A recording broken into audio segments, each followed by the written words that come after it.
Hello and welcome back to Transit Talks, the podcast where we discuss transport issues across the UK and around the world. I'm William, your presenter, and today we're going to be exploring cycling infrastructure across the United Kingdom. To understand where we are going, we first need to understand where we are. Cycling in the UK has grown over the past decades, but not evenly and not without setbacks. According to the Department of Transport's data, cycling levels in England are 9.4% higher than they were in 2013. That's a solid long-term rise, but compared to the pandemic peak in 2021, when roads were empty and bikes were everywhere, cycling is now 32.8% lower. In other words, we've grown, but we've also retreated. And then there's London, the outlier, the anomaly, the city rewriting the rules. Cycling journeys in London are now 26% higher than they were in 2019, with 1.33 million daily trips recorded in 2024. That's not a fringe activity. That's a major transport mode. Across the UK, Cycling UK, the national charity, continues to push for safer streets, better access and more inclusive cycling. Their community cycle clubs help thousands of people from all backgrounds get on bikes, from refugees to older adults to people with disabilities. But the big picture is, where you live determines how easy it is to cycle, and that's the problem. To understand today's infrastructure, we need to look back. In the early 20th century, cycling was huge in Britain. In the 1930s, cycling accounted for over 20% of all trips. Some towns saw cycling rates above 50%, and the UK was, in many ways, a cycling nation. But after World War II, the rise in private cars reshaped everything. Roads were widened, junctions were redesigned, motorways carved through cities. Cycling, as a result, plummeted.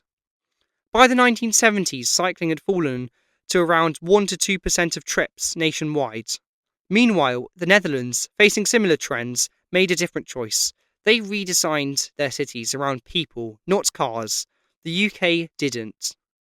The first modern cycle lanes in Britain appeared in the 1980s and 1990s, but they were often just painted lines, narrow, inconsistent and unprotected. The real shift began in the 2010s with London's first segregated cycle superhighways, the rise of low-traffic neighbourhoods, growing climate awareness and the pandemic's temporary reallocation of road space. Today, we're in a new era, one where cycling is finally being taken seriously as transport. But the legacy of car-centric design still shapes our streets. Cycling infrastructure is a patchwork, some brilliant, some mediocre, and some downright dangerous. Let's break it down. The first is protected cycle lanes. These are the gold standard, physical separation from traffic, and often London leads here. But cities like Manchester, Leicester, Glasgow and Cambridge are also catching up. The second is low traffic neighbourhoods. Low traffic neighbourhoods, often referred to as LTNs, reduce through traffic on residential streets. Studies show that they cut traffic injuries by up to 70% and increase cycling significantly. The third is 20 mile per hour zones.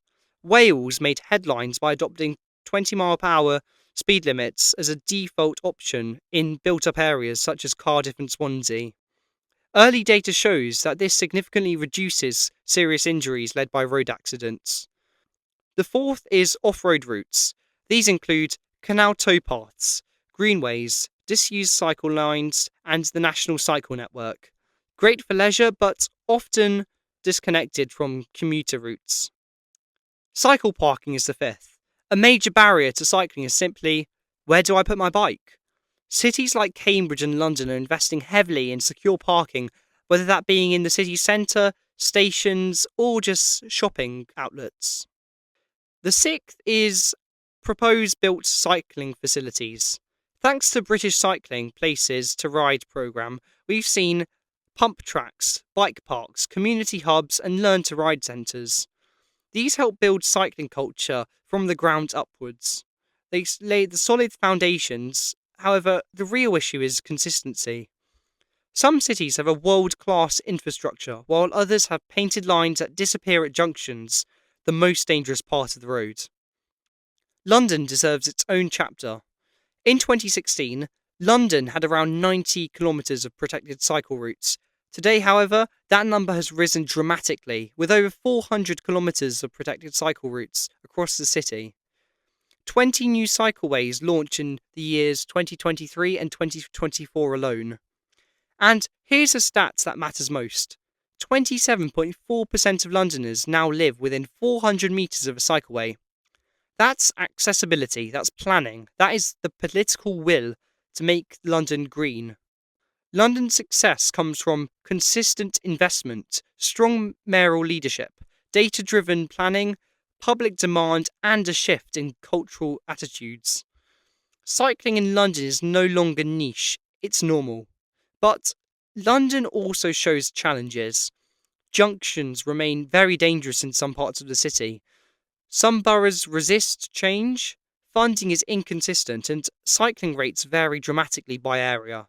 Still, London proves what's possible when a city commits to cycling. Now we arrive in Cambridge, a city where cycling isn't just transport, it's culture, it's identity, it's everyday life. We discussed this in our last episode about Cambridge's cycling culture with the sustainable transport initiatives, however, we're going to cover it again. Around 50% of all trips in Cambridge are made by bike. The city has more daily cyclists per capita than Amsterdam. Over 20,000 cycle journeys across the city centre are made every single day. The Cambridge Station Cycle Park has over 3,000 spaces, the largest in the UK.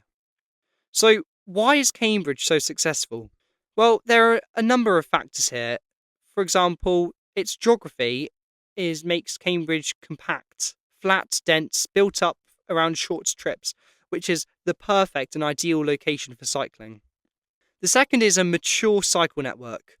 Cambridge has protected lanes, quiet residential roads, and off-road paths. Another one is the busway cycle path, with one of the longest traffic-free routes in the UK across the longest busway in the world. Another one is the Chisholm Trail, a major north to south corridor through Cambridge connecting neighbourhoods, workplaces and the station.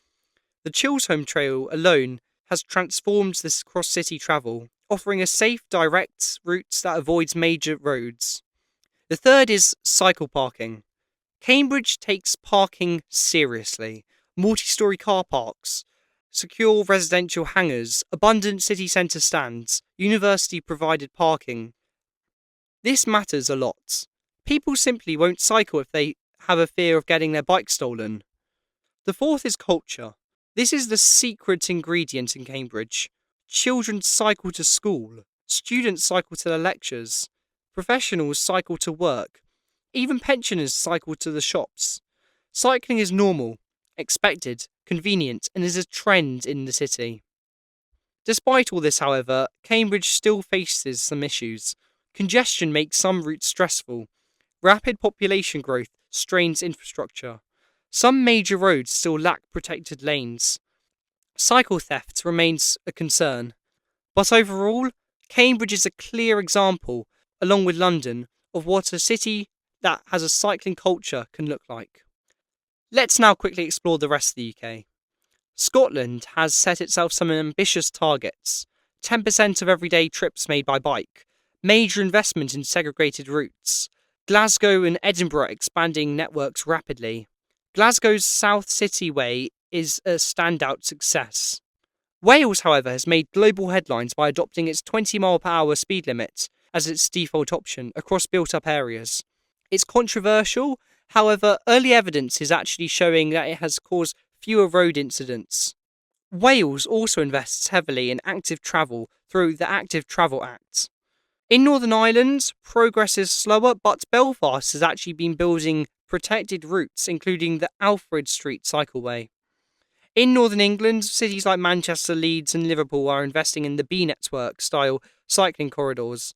Manchester's Oxford Road is one of the best urban cycle routes in the country.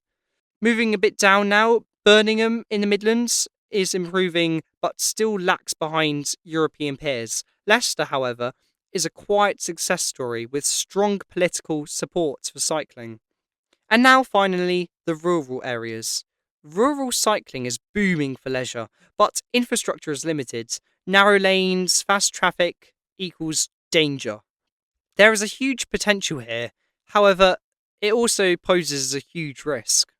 A 2024 People for Bikes analysis scored UK cities 60 out of 100 on average, compared to 64 out of 100 across the rest of Europe. This isn't terrible, however, this isn't great either. The UK lags behind because networks are fragmented, junctions are dangerous, standards vary by council, and funding is inconsistent. But the UK excels in community cycle programmes, innovation, rapid urban transformation in cities like London and Cambridge. So we're improving, but we're not world class yet. Let's now talk about what's holding us back. There's several things that's holding us back. For example, funding instability, short-term grants made long-term planning difficult, public resistance. Any change to road space can spark fierce debates. Patchwork standards. Some cities build Dutch-style lanes, others paint a line and hope for the best. Car-centric design legacies. Most UK roads were built for cars, not people, and certainly not bikes. And the final one is political will. Where leaders support cycling, infrastructure flourishes. Where they don't, nothing happens. Despite all the challenges, there's also a lot to celebrate. Just to name a few, we've got London's cycleways, Cambridge's Chisholm Trail, Manchester's Oxford Road, Glasgow's South City Way, Wales's 20-mile-per-hour revolution, community cycle clubs, inclusive cycling hubs, and data-driven planning. These examples show what's possible when cities commit to cycling and become more eco-friendly as years go by. So, where does this leave us? The UK is at a crossroads. We can continue to piecemeal improvements, or we can embrace cycling as a transformative force for health, for climate, for cities, and for people. London shows what's possible. Cambridge shows what's achievable, and communities across the country are ready for change. The next decade will determine whether the UK becomes a true cycling nation and whether it will become more environmentally friendly in this battle against climate change.